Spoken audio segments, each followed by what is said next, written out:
mbokk yi salaamaaleykum ñu ngi leen di sant bu baax gërëm leen ci ànd beeg ñun ci ITV retour sur l'actualité RSA lundi ba vendredi 18h jàpp 22h tey nag ñu nama jëm ak yéen ba 20h incha allah ndax xam ngeen ne y a l'invité de rédaction tey ñu nama dalal El Hadj Mame Boye Diao nekk candidat ci élection présidentielle 2024 yi mën na nekk sunu gan incha allah ci kanam tuuti ci ITV ci iRadio ci Bës Bi Le Jour ak sunu plateforme bi yëpp incha allah mbokk yi ginnaaw bu ñu leen nuyoo nag tey xam ngeen ne ñu ngi ànd ci waxtaan wi ak Bachir Fofana di ci ànd également ak Mandiaye tey nag dañ leen ginnaaw kon xabaar yi ci marax yi ñu àndoon ci ak Modou Mbacké Niang 20h incha allah Aminata donc lañ ci àndal ci kanam tuuti kon ñu dalal sunu gan nekk Paul Bass Mendy nekk responsable mouvement ARC département bu Kër Massar la ñuy dalal ci kanam tuuti waaye rek laataa loolu dañuy bàyyi ko sunu gars yi ñu nuyoo laataa ñu dikkaat ci waxtaan wi ak li nga xam ne moom mooy tey ñu leen proposé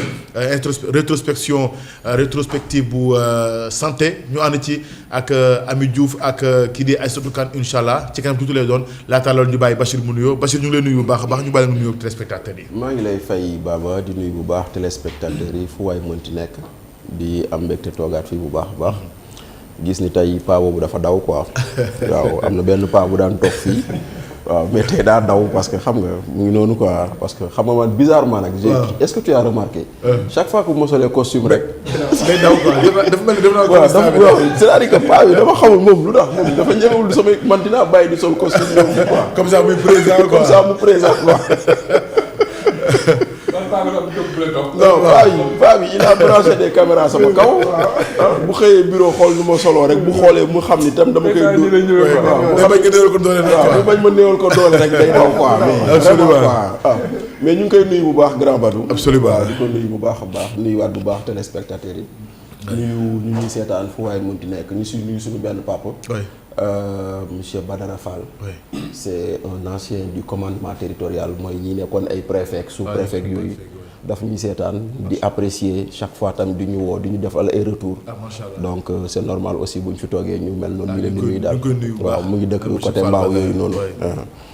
Mandiaye ñu ngi lay nuyu yow tam également ñu bàyyi la nga nuyu téléspectateurs yi. waaw ñu ngi lay fay sëñ Baba di nuyu sama nattangoo yi fi toog mon frère Bachir Fofana di ziar notre grand Badou Ndaw qui est absent aujourd'hui di wax Bachir na bàyyi na grand bi quoi mu kii grand bi dañ ko jógal benn kii Baba il faut que ñu wutal ko benn conteneur costume nga xam ne boobaa léegi sa waay dootu comme ça dootu ko yóbbul dara quoi oui dootu ko yóbbul dara loolu di nuyu suñu gan gi Paul Bass qui est un voisin parce que dégg naa ne Kër Massar dëkk waaw donc c'est un voisin donc di nuyu suñu téléspectateurs yi ndax ñoom ñoo tax ñu toog fii absolument comme ni ko Bachir waxee seen retour day am solo parce que mooy tax toujours ñu mën a progresser ci li ñuy def waaw vraiment maa ngi gërëm ñu leen gërëm ñoom ñëpp quoi merci Paul merci ñu ngi lay nuyu yow tam également ñu bàyyi la nga nuyu téléspectateurs yi. Baba maa ngi leen di nuyu di leen di gërëm déjà di leen ci invitation bi di rafetlu jotaay bi di aussi di nuyu aussi samay co-débatteurs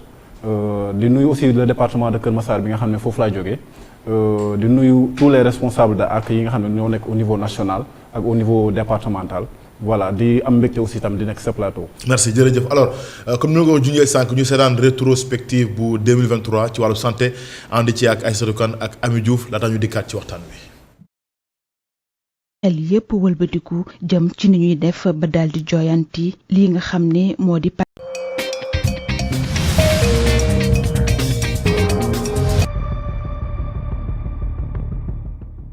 ak njeexitalu at mi yaakaar juddu ak transplantation rénale bu njëkk boo xam ne Sénégal amal na ko kenn ci ñu joxe roñoowam di ci bég. L'opportunité c'est la maladie de mon frère Germain donc il souffre de ça depuis un certain nombre d'années 3 années exactement donc quand les médecins nous ont parlé de la possibilité de lui faire une transplantation plutôt que d'autres formes de traitement thérapeutique donc on n'a pas beaucoup hésité dans la famille. Ça a été une décision de famille parce qu'il y avait d'autres membres de la famille aussi qui s'étaient portés volontaires. Mais en apparence j'ai été le plus apte plutôt à faire le don. ñett doomu aadama yi am feebaru roño amaat yaakaar ci dundu li ko waral nag di taxawaayu consortium Emo Le Dantec li la doon ndam boo xam ne samp na ci histoire pajum Sénégal njiital hôpital militaire bu Ouakam di ko dëggal. C'est juste qu'en fait que ça a été long Ça a été long, il y a eu des moments de découragement, mais nous avons tenu. Mais aujourd'hui, nous sommes réconfortés et nous n'avons qu'une seule envie, c'est de continuer. Quand vous voyez la lueur dans le regard des patients, vous ne pouvez qu'à demander à transplanter encore. 6 personnes dafa am ñett ñoo xamante ñoo may rein roño ñett ñoo jot roño soo gisee jëkkër bu may jabaram roño wala nga gis ku góor may magam bu góor roño wala nga gis ku jigéen may magam bu jigéen bu mu bokkal benn day roño loolu dafay neex ci xol soo taxawee sax sa xol bi dafay tooy soo leen gisee. juróomi fan ak ñeent ci weeru août équipe médicale service chirurgical bu pédiatrie Albert Royer xaajale ñaari seex yoo xam ni dañoo taqaloo woon ñu leen di woowee sœurs siamoises. On est un peu soulagé quand même. L'intervention s'est très très bien déroulée. On a pu séparer les 2 sœurs siamoises. Ces 2 siamoises étaient unies par le foie et par le sternum. L'intervention s'est donc bien déroulée. On a pu séparer les siamoises en 1h10. Sans compter bien sûr le temps de l'anesthésie qui était de 1h30, ce qui fait que l'intervention en elle-même a duré 3 heures de temps. Adam ak Awa leen boole woon di seen dënn ak li nga xam ne mooy seen foie. loolee tax nag xel yépp wëlbatiku jëm ci ni ñuy def ba daldi joyanti lii nga xam ne moo di paj mi. loolee waral nag lancement au programme national boobu 2023-2027 li la doon ab engagement boo xam ne ministre bi yor wàllum liggéey daal dina ko jël ngir rek mën a sàmm ak gàttandu njeexital yi nga xam ne moo ci mën a am. Parmi ces axes, nous avons le renforcement du cadre juridique et institutionnel de la sécurité et santé au travail. Nous avons la mise en conformité des lieux de travail. Nous avons la capacitation des services de santé au travail, etc. Et nous avons aussi une dimension importante qui consiste au renforcement des capacités des acteurs. ba ñu noppee ci loolu la ab feebar daanu si ci bët saalumu réew mi ñu koy woowee chikungunya lu tolloog 152 doomu aadama mu daldi laal leen ci ñett département wu région wu Kédougou ci weeru août bi.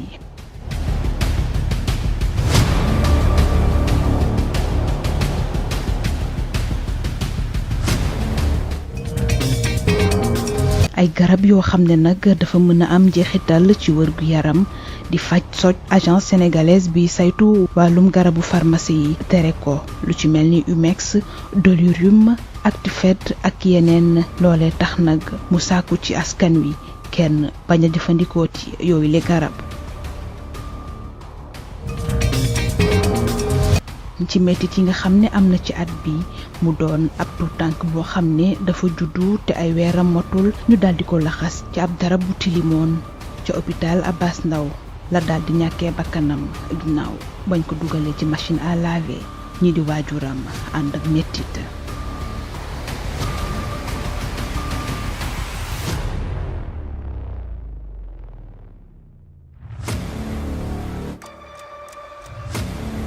coow loolee ñett agent yuy liggéey foofule ca l'hôpital Abass Ndao yoon daldi teg ci ñoom loxo. bañ noppee ci loolu le centre Elisabeth Diouf daldi tëj li ko waral di ay jëf yoo xam ne teguwul ci yoon yuñ fay def lu ci mel ni avortement ak jaay garab yoo xam ne amul ordonnance li la doon ñu jaaxal ñu bari.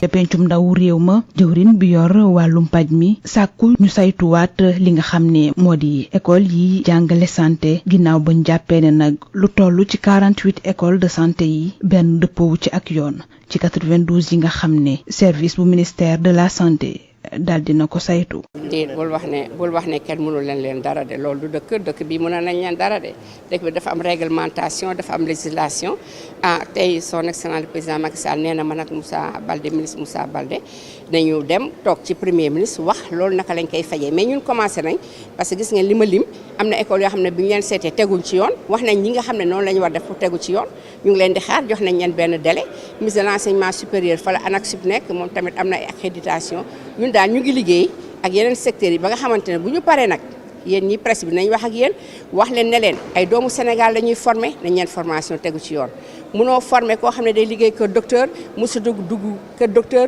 musul am li ñuy wax mannequin espèce de fawukaay boo nga xam ne dañ ko ne fii la xëtër nekk fii la xol nekk loolu wax dëgg yàlla kenn mënut a toog ñetti at di former wu donc ñoom ay sénégalais lañ ñoo xam ne aussi dama jàppale dañu bëgg def lu baax ñu dinañ leen accompagner ba nga xamante ne yëpp dina mën a tegu ci yoon ngir intérêt Sénégal. ci njeexitalu at bi nag bilan wu santé wu Sénégal doon loo xam ne mën nañ cee jàpp ndam waaye itam am yeneen yoo xam ni war nañ ko mën a jooyanti ngir gën a mën a tabax ci wàllum faj ëllëg boo xam ne paj dina doon loo xam ne dafay gën a jaar yoon ci suñu réew.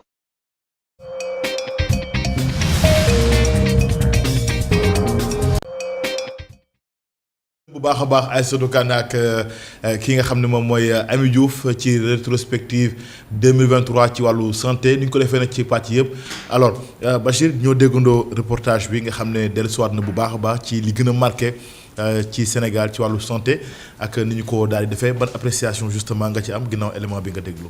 waaw effectivement boo doon résumé bilan santé bi man ñeent prouesse laay jàpp. defe naa ñaari gis naa ko fi yeneen ñaari laa gisul bu njëkk bi mooy la prouesse 6 kilos xam nga nit ñi dañuy fàtte ni y a eu le drame de 6 kilos. Ça s'est passé dans la région de Kaffrine. Et ça a montré toute la pertinence d'avoir l'hôpital bu nekk Kaffrine. Parce que peut-être sans cet hôpital les morts on les aurait comptés beaucoup plus nu mu gën a bëree noonu donc loolu mooy benn bu ma ci jàpp. beneen bi mooy ce qui s'est passé à Touba tout récemment ñu ngi ko doon waxtaanee fii mooy l'intervention chirurgicale bu ñu mën a def ci bopp nit boo xam ne kenn opéré wul bopp bi noonu loolu aussi ça fait partie des prouesses que nous pouvons retenir. yeneen ñaari wax na ko mooy la transplantation rénale et les bébés siamois. donc ñeent yooyu noonu ça montre quelque part que am na loo xam ne def nañ ko mais ça n'empêche pas que également am na yeneen yoo xam ne am na fii et tout et buñ ci mujj démb gis ngeen ci conseil des ministres xaw ma barki démb on a pris un décret pour réglementer les pouponnières. Maintenant c'est peut-être lié à l'affaire Ndella ou peut-être pas mais quand même certaines informations disent que ce décret était dans le circuit depuis fort longtemps. Et malheureusement comme on dit c'est toujours médecin après la mort.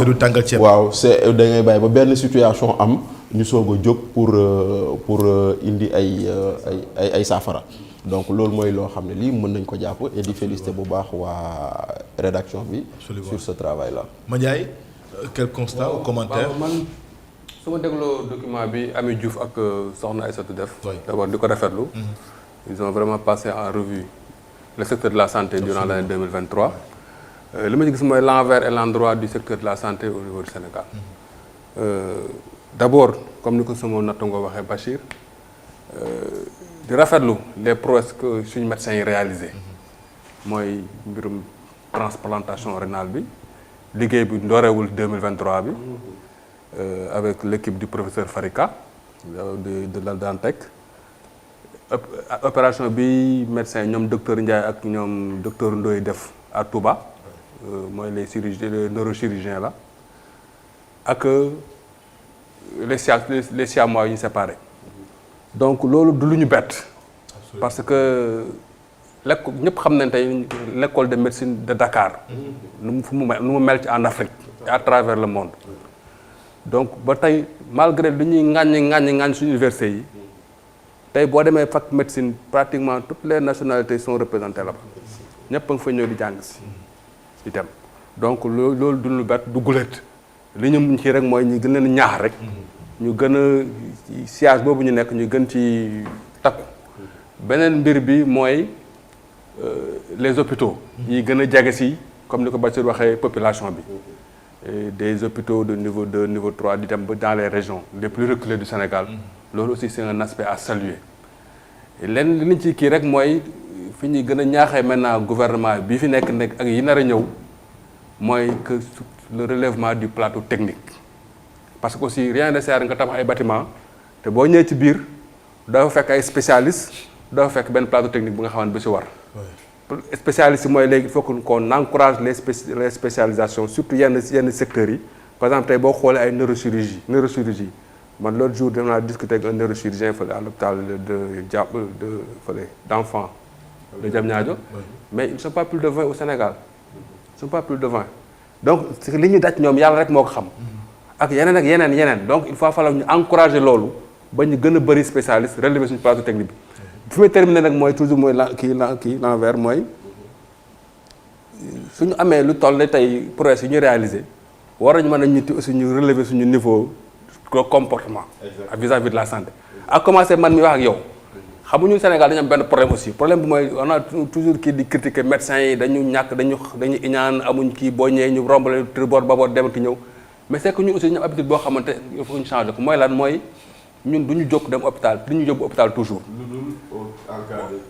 non dañ lay yóbbu c'est-à-dire doo xam nga boo jógee dem hôpital mooy voilà boo demee sa bopp foofu déjà tu as pris les devants mais boo demee ba yóbbu la mooy fi nekk yow presque egg nga gaalu xam nga donc il faut que ñu delloo si suñu kii suñu bopp changer suñu comportement moytu nag aussi l'automédication très bien très bien l'automédication parce que bëri na c'est vrai dañu jox pauvreté daf nañ pauvreté accessibilité xaalis ba lu ñëw ñu jënd lu yomb ñu jënd bon loolu aussi day am lu muy jur ci suñu santé loo xam ne du baax donc loolu laa moom lu ma ci kii très bien Paul en quelques minutes rek bon xanaa peut-être li ñu ci mën a wax mooy d'abord féliciter suñu corps médical parce que wax dëgg yàlla gis nañ prouesse yi nga xam ne jot nañ ko def durant l'année et vraiment ñun dañ koy rafetlu en tant que Sénégalais aussi parce que c'est important parce que bu fekkee dañuy wax ressources humaines rek ci wàllu médecine ñàkkuñu ko Sénégal parce que y a beaucoup de nationalités yoo xam ne déjà sama collègue wax na ko ñoo xam ne fii ils se retrouvent à l'université te ñoom ñëpp ñu ñëwee fii ci fac médecine lañ nekk di fa jàng loo xamante ne muy médecine donc ça veut dire que on a rien à envier à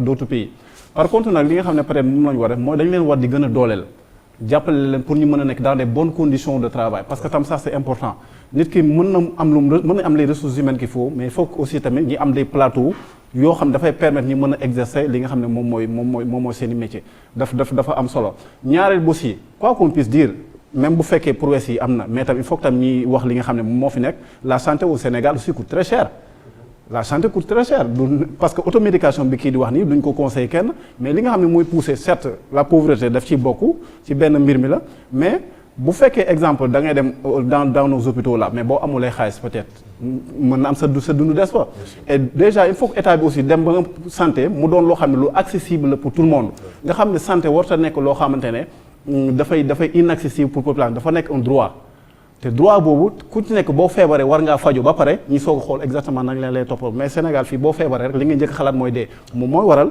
souvent nit ñi bu ñu feebaree li ñu njëkk a xalaat mooy du xool lan la ñuy mën a naan pour mën a tane mooy waral nag ñenn ñi balaa ñoo dem hôpital soit dañ leen di yàpp ci saret wala soit ñu dugal leen ci oto pour mën leen yóbbu donc nag il faut que état aussi tamit bu amee les ressources humaines qu'il faut am les plateaux qu'il faut aussi tam mu fexe santé bi mu mën a accessible à tout le monde ça c'est important aussi alors est-ce que am ngeen ci ay propositions si seen programme ARC ci li nga xam ne moom mooy wàllu santé parce que juñu nga ko am na ay jafe-jafe yoo xam ne mu ngi ci wàllu santé donte am na ay jéego yu rëy yoo xam ne corps médical bi ñu ngi koy def ci Sénégal.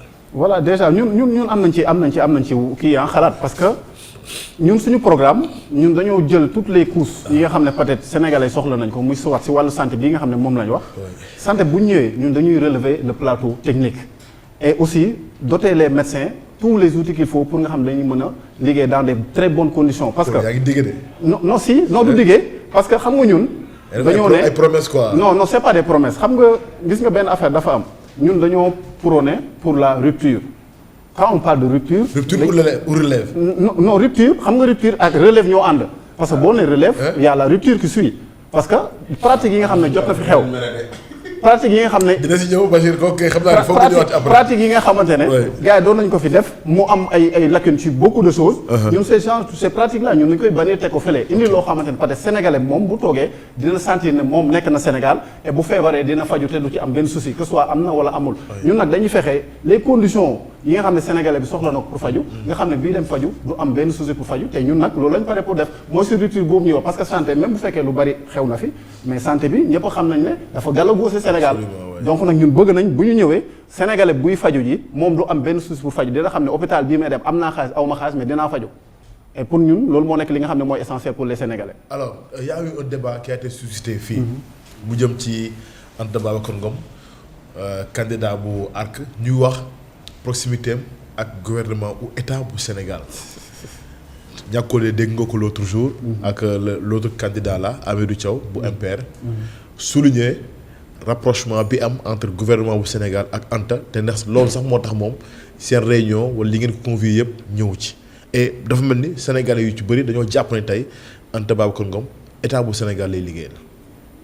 xam nga man leen lay wax mooy les faits sont sacrés mais les commentaires sont libres gis nga nit ñi Sénégal xam nga lan moo ko yàq mooy dégg naa xam naa wala fekkee naa wala diw moom wax dara xam nga toog fii di ne Anta Babacar Ngom dafa am rapprochement ak état da ngay nax sa bopp c'est tout l'heure parce que ñun ba ñuy jóg pour def suñuy démarche pour nekk candidat consulté wuñu président consulté wuñu Macky Sall consulté wuñu gouvernement ñun dañoo jóg am ay ambition am benn projet boo xam dañ ko bëgg a partager ak sénégalais ñi porter suñu candidature ñi ne dañoo bëgg ñëw jël ci réew mi donc nag ñun soxlawuñu avalu kenn pour mën a dem nekk ji président xam nga Sénégal lu ko yàq mooy lii fee yi xewoon na fi dernièrement boo xoolee les élections yi fi xewoon dernièrement le cas de nu mu tuddee de kii waa Aar Sénégal effectivement Abdourahmane Diouf parce que am na un candidat boo xam ne dafa jóg am loo xam ne waxal na leen ko finalement mu porté leen préjudice léegi nag ñi nekk ci même cas de figure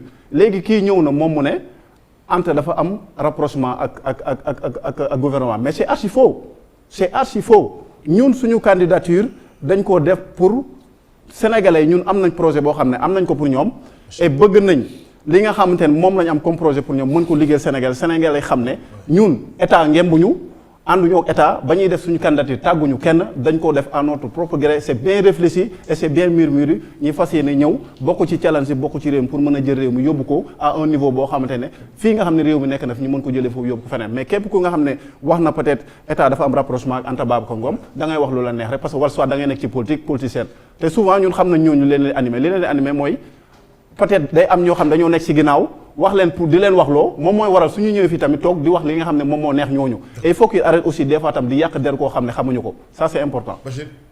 waaw donc man déjà j'ai une fois dit sur notre plateau que man franchement je voudrais voir Anta être candidate pour deux raisons. Deux, c'est une femme et c'est une jeune.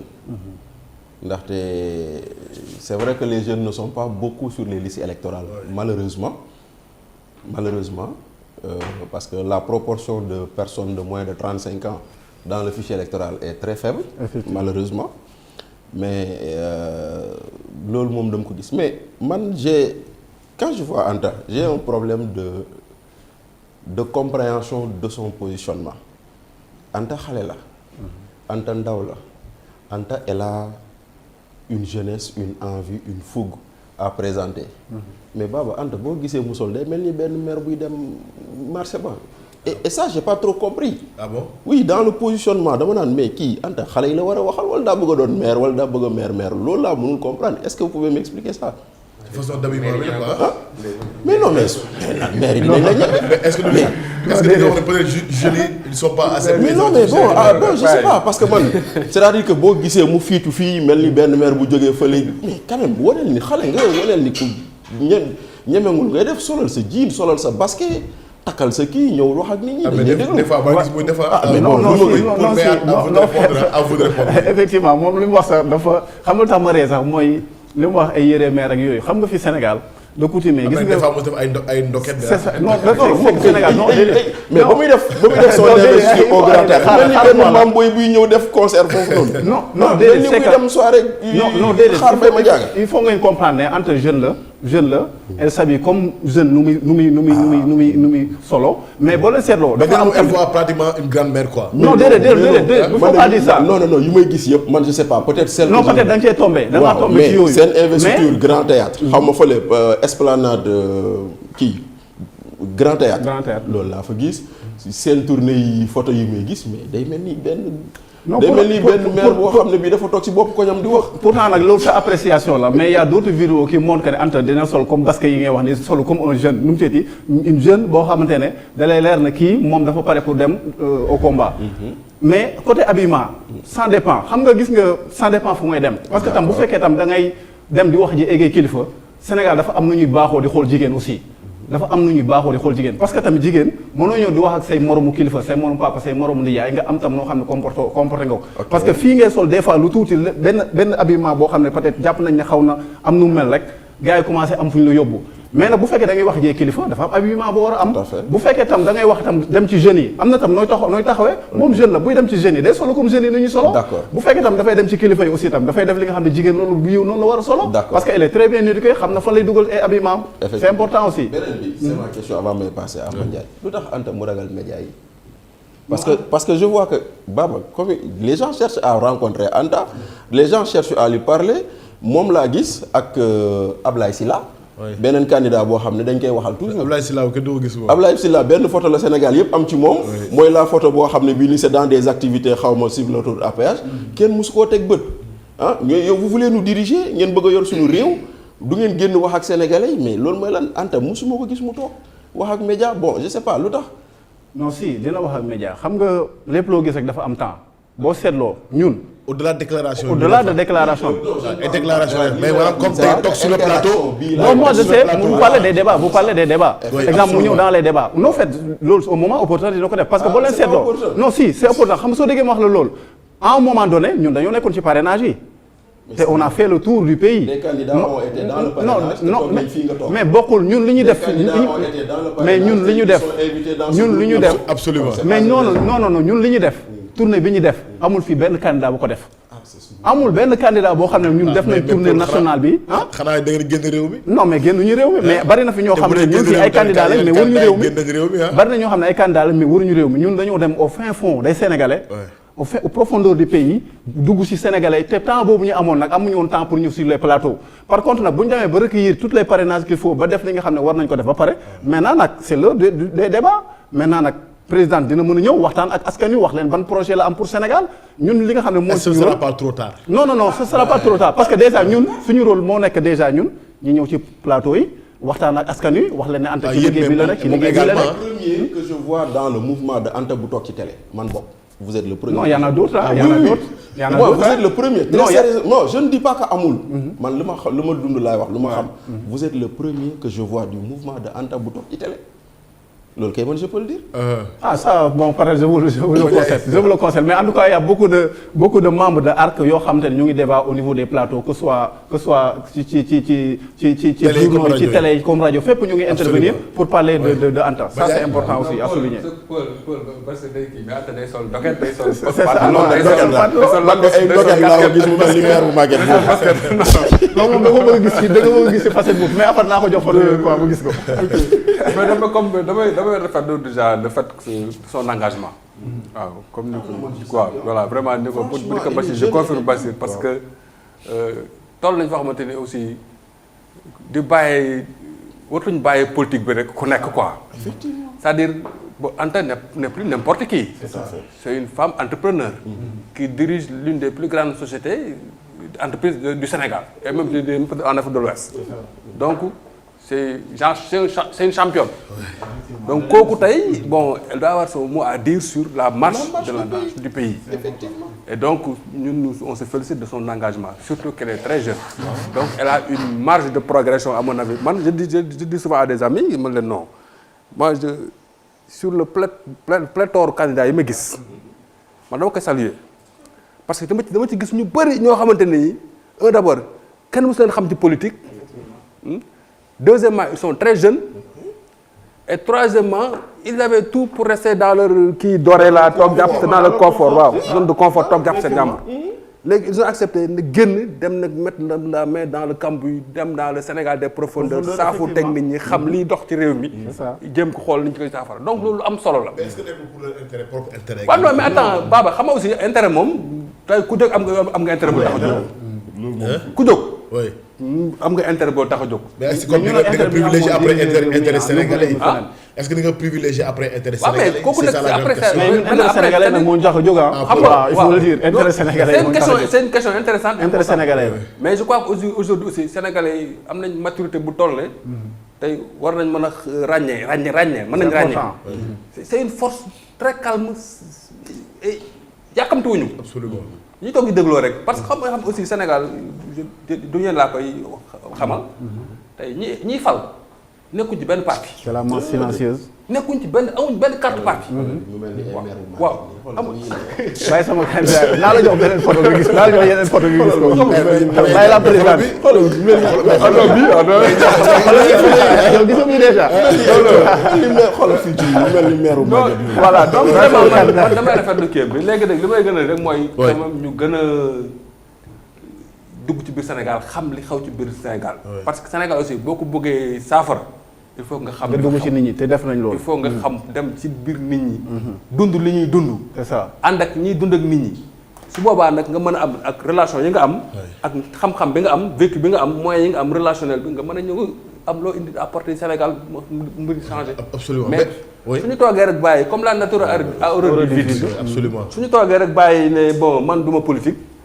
et puis souvent aussi nous sommes très injustes vis-à-vis des politiques. waaw très injuste. très injuste parce que dañuy toog jàpp suñu ñàmbur ma ñaa day xëy bu xëy dem liggéey ñu tëdd këram jàpp ñaar ak njabootam. waaw politicien bi day wàcc dem di réunion ba 0 heure de gisu xam suñu njaboot. on envoie son salaire. waaw envoyé salaire këram. il n'a pas le vie sa famille.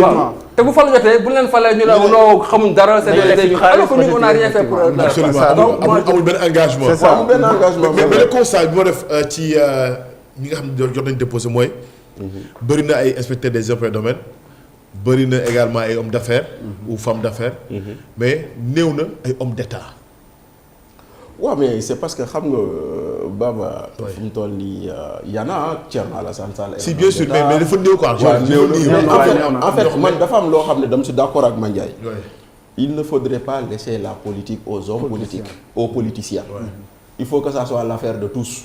effectivement parce que man loolu mooy voilà c'est-à-dire gis nga tey jii nii jëlal États-Unis Donald Trump c'est un homme d'affaires. effectivement qui a réussi dans les affaires. absolument après qui dit man je veux diriger mon pays maintenant on n'est pas d'accord sur son orientation idéologique mais au moins il a osé. effectivement boo demee à l'époque Obama c'était un avocat. oui boo demee. Brésil boo demee Lula c'est un ouvrier syndicaliste et tout.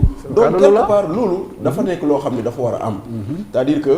lu war a nekk la maintenant nag après problème bi il ne s'agit pas d'avoir un profil industriel homme d'affaires juriste non il s'agit de proposer des choses que les Sénégalais sont prêts à entendre et adhérer dans ce que vous leur proposez te foofu noonu la ñuy xaar ndaxte pour l'instant c'est vrai elle est belle elle est très gentille elle s'habille comme une mère Maguette mais bu ba tey j'attends des propositions venant de sa part ak sa force de beaucoup d'ailleurs mais waxuñu ci très rapidement voilà très rapidement vous nous proposez 2 minutes moo ñu dese prenons exemple dans le cas de l'artisanat waaw ñun exemple l'artisanat ñun exemple boo jëlee sur l'artisanat au Sénégal presque 15% du commande publique le État réserve les artisans du Sénégal mais ñun à notre niveau ñun dañoo ne bu ñëwee on va prendre 80% des commandes publiques jox ko aux artisans et créer aussi des chambres de métiers yoo xamante ne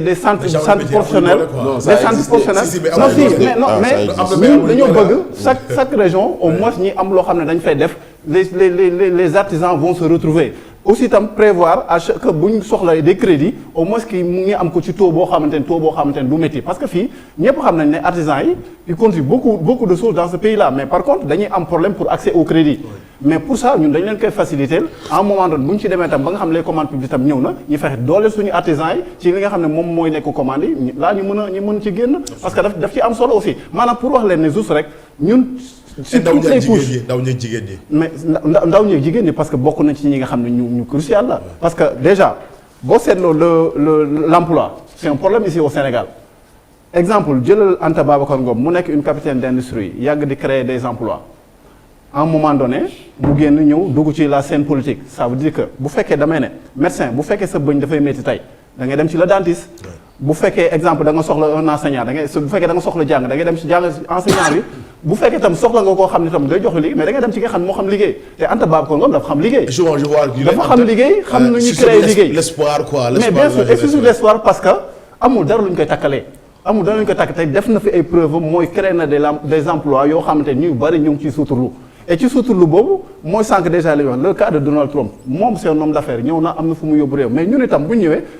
li nga xam ne moom lañu am comme acquis ñun mais ñun loolu la ñuy boole ak yeneen expérience bi nga xam ne ñeneen ñi am nañ ko ñu boole ko su ko defee ñu mën a créer plus d'emploi parce que jeunes yi fu mu toll dañoo soxla liggéey et soo seetloo fii ñu toll nii dafa doon loo xam ne doy waar parce que réew mi fu mu toll nii ñàkk liggéey moom moo koy indi ak ñàkk bu doy waar. d'accord voilà moo tax ñun ñu am confiance pour mën a ànd ak Anta Babacar Ngom jox ko réew. ñu lay gërëm bu baax a baax Paul Bass Mendy nekk responsable départemental ARC bu Kër Massar di la gërëm également Bachir gërëm la Madiaye gërëm leen mbokk yi gërëm équipe de production bi ñu àndal gërëm El Hadj Malick Cissé ak Aïssata Diatta Fall di coordination bi ñu jox leen nag daje incha allah demain ci beneen numéro RSA sunu gan ci pàcc bu njëkk bi nekk Fatoumata Niang Ba deuxième partie bi daal maître El Hadj Diouf waaye nag jàppale ni kon 7h incha allah Tok Tok Sénégal 10h30 ñu am kon religion ci anam bu yaatu 16h incha allah ngeen ànd ak Cheikh Sarr ci nay neex ñu daal dikkaat kon li nga xam ne moom mooy 19h 18h30 léegi xibaar yi ci yaatal ci kàllaama tubaab ak Aminata donc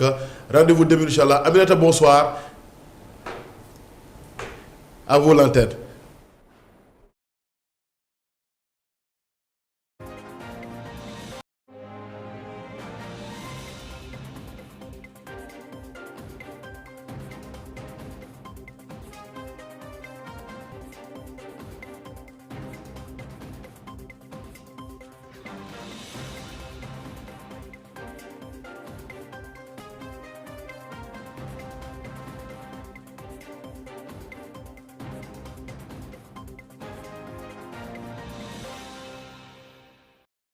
Messieurs, bonsoir et merci de nous recevoir chez vous. Il est exactement 20h, les titres du journal. À la une de l'actualité, ce soir, le marché du riz qui risque de connaître des perturbations. L'Inde décide de limiter ses exportations. Une annonce ce matin du ministre du Commerce, de la Consommation et des petites et moyennes entreprises, Abdou Karim Fofana, était aussi cesse à la Journée nationale du Sénégal à la FIDAC, une journée initiée par l'ACEPEX. Au menu également de cette édition, les boulangers du Sénégal qui menacent d'aller en grève. Amadou Gueye et ses camarades dénoncent le mutisme des autorités face à leurs revendications. Ils dénoncent également ce qu'ils qualifient de pression fiscale et comptent ainsi arrêter la production du pain au mois de janvier 2024. Transport, la problématique de la mobilité urbaine, bientôt un souvenir. Le train express régional, le bus rapide transit opérationnel au mois de janvier. Le renforcement du parc de Dakar Demdik, ces moyens de transport vont-ils impacter le travail des chauffeurs des bus Tata et Ndiaga Ndiaye? On pose la question dans cette édition au chauffeur du garage Petersen. Réponse à suivre dans le reportage signé Bokar Tal Kalaban. Voilà pour les titres. Le développement, c'est juste après ceci.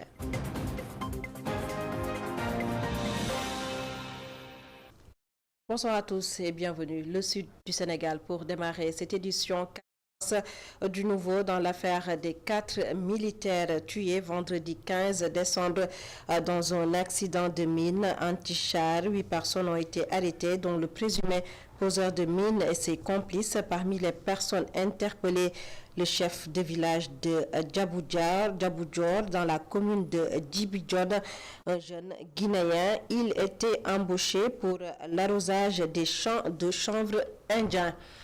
Actualité judiciaire à présent, affaire de la pouponnière Keur Mandé, Ndella Madior Diouf, placée sous mandat de dépôt par le doyen des juges d'instruction en charge du premier cabinet.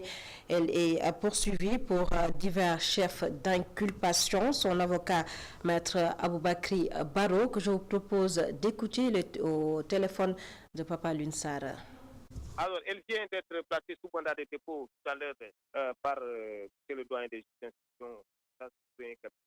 Pour, je précise, divers chefs d'un chapelet de prévention, à savoir traite de personnes, exercice légal de la fonction de médecin, privation d'aliments ou de soins ayant entraîné la mort sans intention de la donner, mise en danger de la vie d'autrui, non-assistance à personne en danger. Obtention induite de cet cas au fin d'inhumation. Voilà les chefs pour lesquels elle a été inculpée et placée sous mandat de dépôt. Et après toutes les charges-là, est-ce qu'elle a une chance un peu de s'en sortir? Écoutez, c'est des charges, hein, et le juge d'instruction est un magistrat instructeur qui enquête à charge et à décharge. Alors, hein, elle peut même être déchargée de ses charges si toutefois sa culpabilité n'est pas prouvée, si toutefois son innocence est établie et prouvée. Et justement, le magistrat instructeur est là pour ça. Il va entendre la dame Diouf au fond et entendre toutes les personnes impliquées et mener toutes les investigations.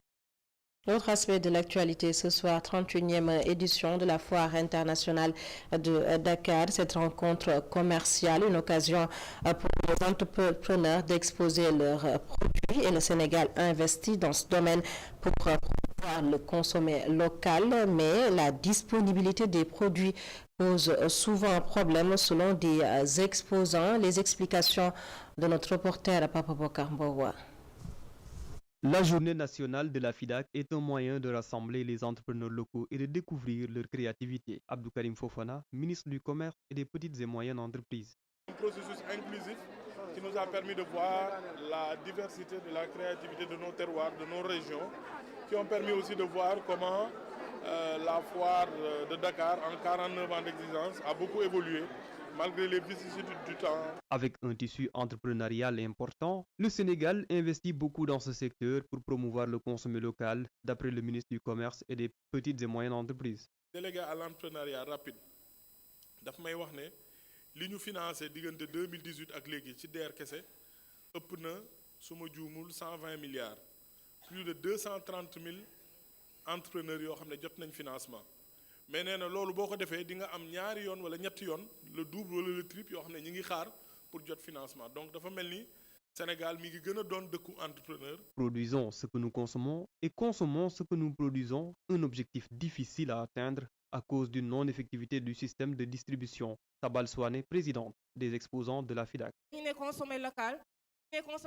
Les produits locaux doivent être disponibles partout, dans tous les lieux de commerce, que ce soit les supermarchés, les boutiques, pour qu'on puisse matérialiser le consommé local. De 2018 à nos jours, on a financé plus de 120 milliards. Plus de 230 000 entrepreneurs ont reçu des financements et il en reste beaucoup. Cela montre que le Sénégal devient véritablement un pays d'entrepreneurs.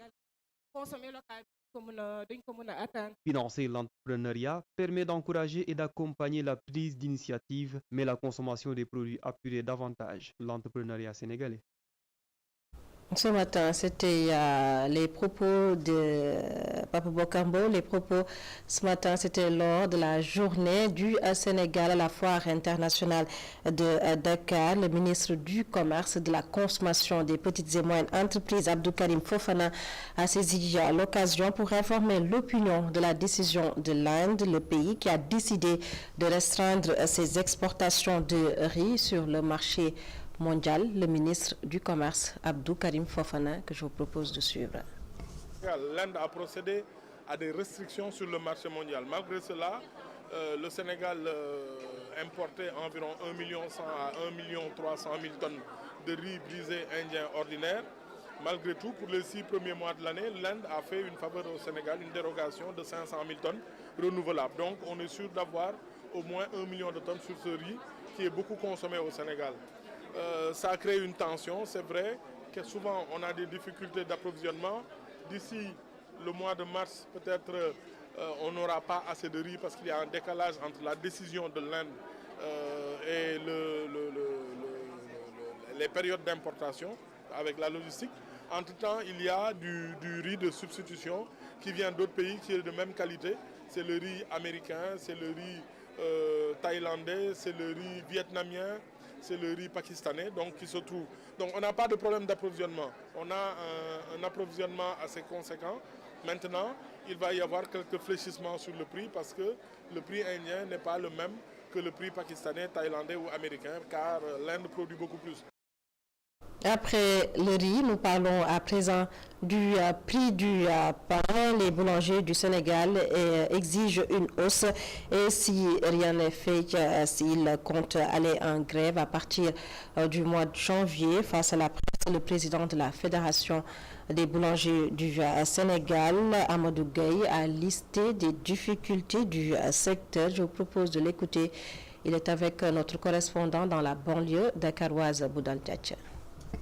Constatant le mutisme des autorités face à nos revendications, conscient de la souffrance de la population sur la hausse des prix généralisés, pleinement conscient que le ministère des Finances peut en une semaine régler définitivement le problème de la TVA sur les factures d'électricité, et la distorsion fiscale sur les farines locales transformées et déplorant l'incapacité de l'État d'assurer la survie de notre secteur avec la non-application des arrêtés et décrets, et déplorant le fait que, comme vous le constatez, qu'on mette au niveau des boulangers des amendes au niveau des services fiscaux.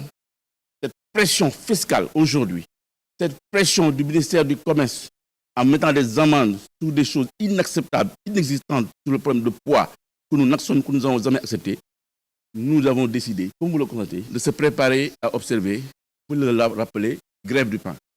Des arrêts de production répétitifs qui se feront avant la date du 15 janvier. Nous allons aller en grève. Début février, ou bien avant février, nous allons encore aller en grève. Minimum 48 heures. Que les Sénégalais le comprennent ainsi. Amadou Gaye, le président de la Fédération des boulangers du Sénégal, et puis à cause d'un conflit entre agriculteurs, éleveurs et autres usagers du foncier pour une solution durable à cette problématique, une charte communautaire pour la gestion démocratique des terres a été adoptée. Kolda, la correspondance de Seydou Diatta. Cette partie de la Haute-Casamance a toujours été une zone d'agriculture et d'élevage par excellence. Et plus les années passent, plus la gestion des terres devient problématique et source de tension entre les communautés. Après l'indépendance, on était à 2 millions de personnes au Sénégal. Aujourd'hui, nous sommes à 18 millions en 2023. La terre n'est pas élastique. Nous avons les animaux, nous avons la pêche, nous avons l'agriculture, nous avons tout ce qui doit concourir au développement du Sénégal, qui doit être utilisé par les populations. Donc si on ne s'organise pas, rationalise pas les activités qu'on doit mener dans cette terre et l'utilisation de ces eaux, demain ça va poser des problèmes. Pour préserver les activités économiques dans la cohésion sociale, les acteurs ont pensé à l'élaboration et à l'adoption d'une charte qui prévoit l'utilisation rationnelle et démocratique des ressources en eau, des ressources foncières et forestières, mais également à la délimitation des zones de pâturage. C'est une entente entre trois catégories d'acteurs. L'État avec ses différents services techniques de démembrement. Il y a également la collectivité locale, mais également de l'autre côté, il y a les usagers. Donc la Sodagri va, à travers le projet Tiers Sud Baydare, nous avons les ressources pour aider toutes ces communes-là, que ce soit les plans d'occupation et d'affectation des sols, que ce soit l'élaboration de cette charte, que ce soit l'élaboration de la stratégie de maintenance, que ce soit la réhabilitation de certains périmètres et même l'aménagement de périmètres et de bas-fonds. Cette charte dite du domaine irrigué, considérée par la plupart des acteurs comme l'un des préalables omis dans l'élaboration du programme national d'atteinte de l'autosuffisance alimentaire, arrive sans nul doute à point nommé. Si nous appliquons exactement la charte comme on l'a écrit, vraiment tout va bien marcher. Imaginez, on dit que Samba est un petit producteur. On ne remet pas à Samba des surfaces. Comment il peut être un grand producteur? On va faire l'autosuffisance, mais sur la terre, c'est le premier intrant. Si la terre est distribuée de façon démocratique, il faudrait que les femmes accèdent. Il faudrait également que les jeunes accèdent à la terre pour que demain aussi on ait un développement harmonisé.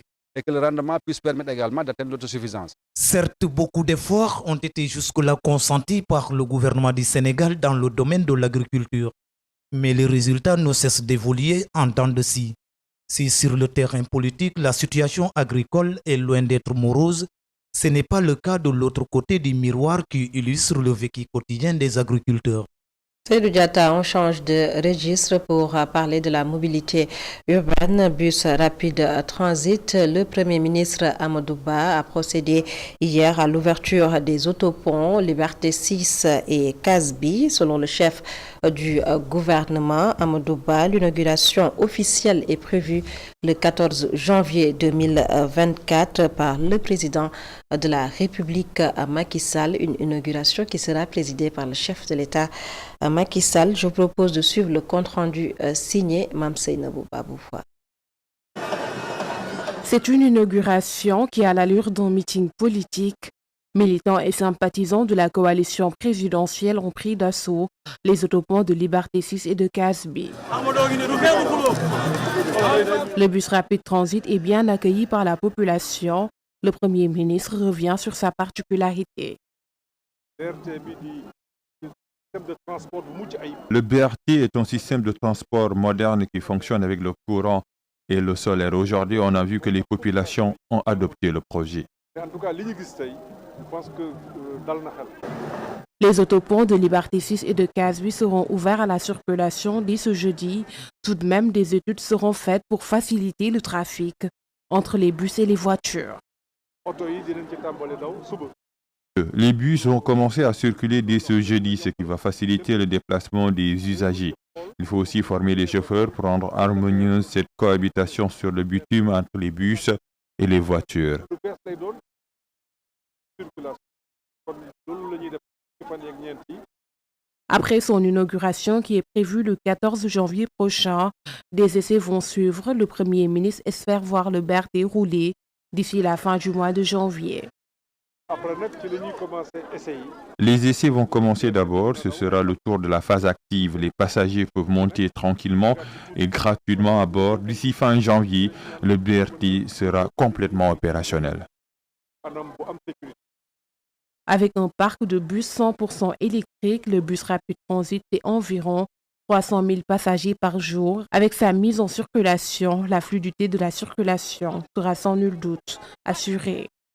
Mme Seynabou Babou, dans la même veine, les usagers peuvent désormais avoir le choix entre bus Dakar Dem-Dikk, train express régional et bus rapide transit BRT, des moyens de transport qui se multiplient au grand bonheur des usagers. Ils l'ont dit dans ce reportage signé Khadija Ndat Diouf.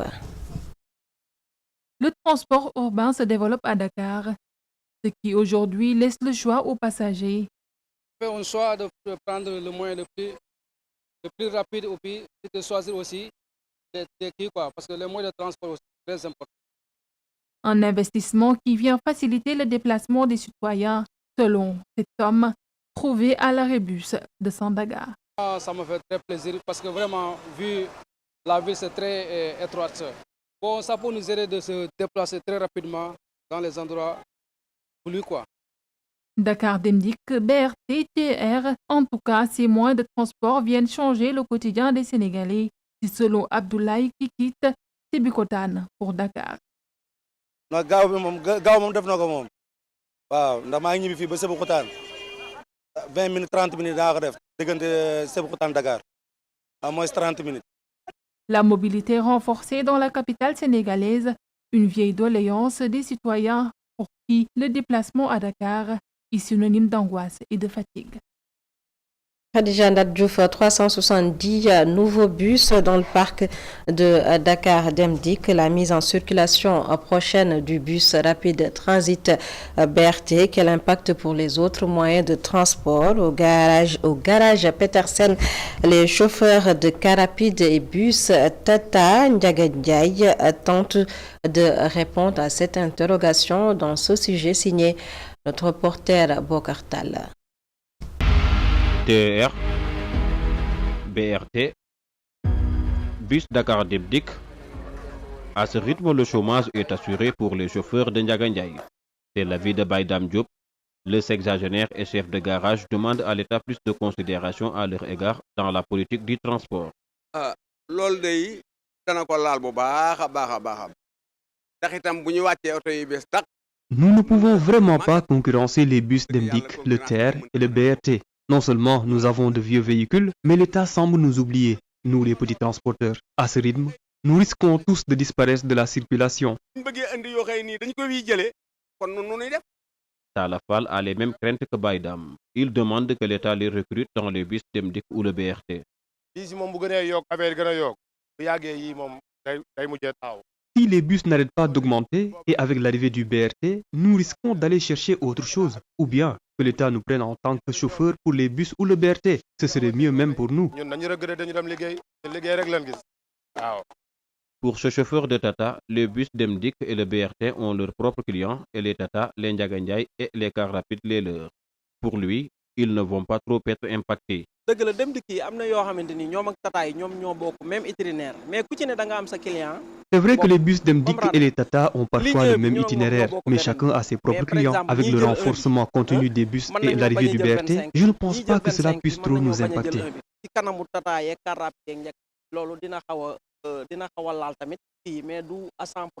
L'augmentation des bus Dem-Dikk et le BRT va permettre aux passagers de gagner plus de temps, selon les chauffeurs du garage de Petersen. Mais il lance un appel à l'État afin qu'il leur assiste eux aussi pour qu'ils puissent continuer à faire convenablement leur travail.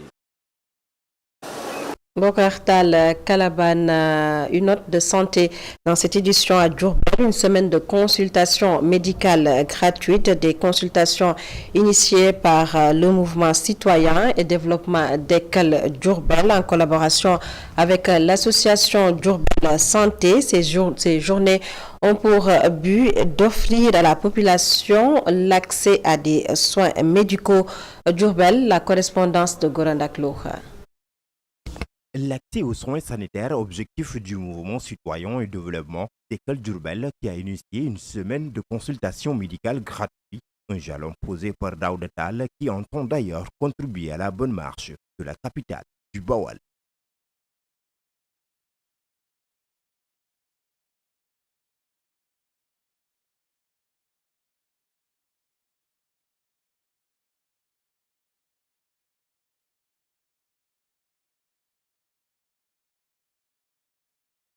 Aux populations les plus défavorisées de Diourbel et de sa région, et c'est ça le but de ce partenariat qu'on a avec l'association Diourbel Santé, naturellement, et c'est pour ça qu'on est là. Donc je peux très rapidement dire qu'aujourd'hui c'est une cérémonie d'ouverture, et ensuite il y a donc parallèlement une exposition, un don de sang qui se fait, et il y a tout un programme par la suite. En collaboration avec l'association Diourbel Santé, le mouvement citoyen et développement d'École Diourbel mise sur l'engagement de l'ADS pour mener à terme les difficultés liées à l'accès aux soins médicaux. On œuvre pour aussi la promotion de la santé à Diourbel en sensibilisant les jeunes à adhérer à la médecine, la pharmacie et tout ce qui touche la santé. On les accueille aussi et on les oriente dans les différentes structures sanitaires.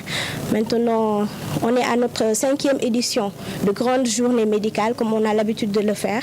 Cette année-ci, on a prévu de faire 5 jours qui a débuté aujourd'hui par un don de sang avec une exposition et la cérémonie d'ouverture. À Diourbel, le mouvement citoyen et développement d'École Diourbel s'engage à apporter sa pierre à l'édifice pour le développement de la capitale du Bawal. Gorandaklo, merci beaucoup. Mesdames, Messieurs, c'est la fin de ce journal. Merci de nous avoir suivis. Passez d'excellents moments en compagnie de nos programmes sur ITV.